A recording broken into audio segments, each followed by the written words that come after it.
दोनों ही अप्रोचेस बहुत आसान है। हाँ, पर एग्जाम्स में इससे ट्रिकी क्वेश्चंस भी आते हैं, जैसे ये वाला ही ले लो। 2 dice, 1 blue and 1 gray, are thrown at the same time. Write down all the possible outcomes.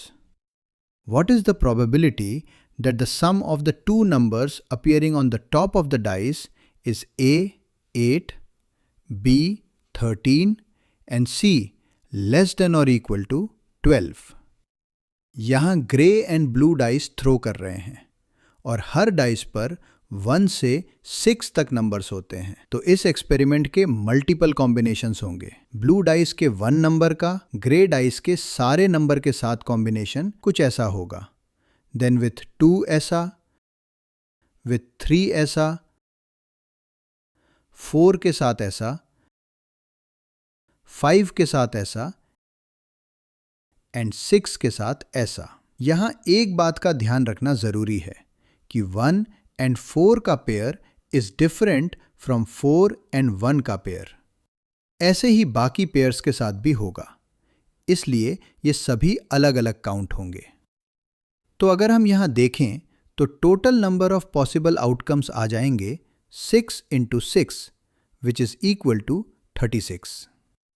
अब कंडीशन ए देखते हैं, जहां हमें ऐसे पेयर्स देखने हैं जिनके पेयर का सम इज 8। तो वो है 2 6, 3 5, 4 4, 5 3 एंड 6 2। तो हमें यहां से 5 पेयर्स मिल गए। So number of favourable outcomes आ गए 5। So probability of the event will be 5/36। अब देखते हैं कंडीशन बी, जहां दोनों नंबर्स का सम इज 13। इधर अगर हम देखें तो सारे पेयर्स में सबसे बड़ा सम 6 + 6 से आएगा which is 12।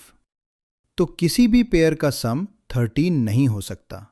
So number of favourable outcomes इस केस के लिए 0 है। तो प्रोबेबिलिटी ऑफ द इवेंट है 0/36 which is equal to 0। Now coming to the condition C, जहां दोनों नंबर्स का सम 12 से कम या बराबर होना चाहिए। हमें पता है कि इन कॉम्बिनेशंस का सबसे बड़ा सम 12 है। इसका मतलब है बाकी सारे सम्स उससे छोटे हैं, तो यहां सभी पेयर्स काउंट होंगे। सो नंबर ऑफ फेवरेबल आउटकम्स है 36 एंड प्रोबेबिलिटी आ जाएगी 36/36 विच इज इक्वल टू 1।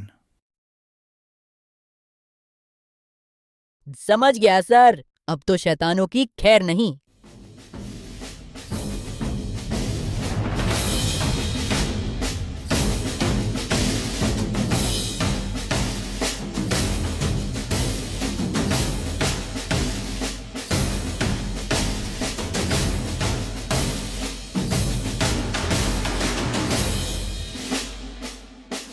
गेम खेलो और मैथ सिलेबस कंप्लीट करो at tictacgo.com।